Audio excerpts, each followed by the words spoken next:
नाशिक शहर गुन्हे शाखा युनिट क्रमांक 2च्या पोलीस अंमलदारांनी मोटरसायकल चोरीबाबत गुन्ह्याचा तपास करीत असताना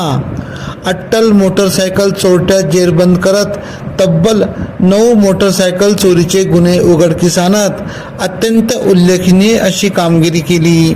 पोलीस उपनिरीक्षक मुख्तार खान पठाण, सहाय्यक पोलीस उपनिरीक्षक गुलाब सोनार यांना मिळालेल्या गोपनीय माहितीवरून वरिष्ठांची चर्चा करत त्यांचे मार्गदर्शन मिळवत हॉटेल अजिंठा जवळ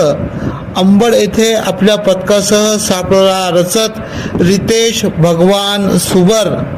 व 19 राहणार अशोकनगर सातपूर व एका विधी संघर्षित बालकासह ताब्यात घेत या कडक उन्हात निंबू पाणीचे थंडगार शरबत पाजत विचारपूस केली असता त्यांनी शहरातील सातपूर, पंचवटी, आडगाव, गंगापूर, उपनगर, ओझर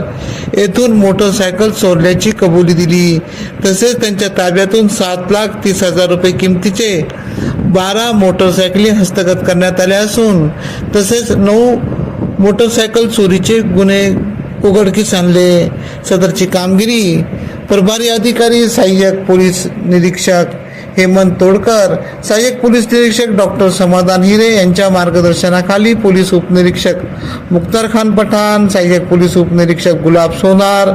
शंकर काळे, बाळू शेळके, विलास गांगुर्डे, वाल्मिक चव्हाण, चंद्रकांत गवळी, प्रकाश महाजन, परवीन वानखेडे, महेश खांड बहाले, तेजस मते, सुनील खैरनार आदींनी केली। AKP न्यूज साठी ब्युरो चीफ अनवर खान पठाण, नाशिक।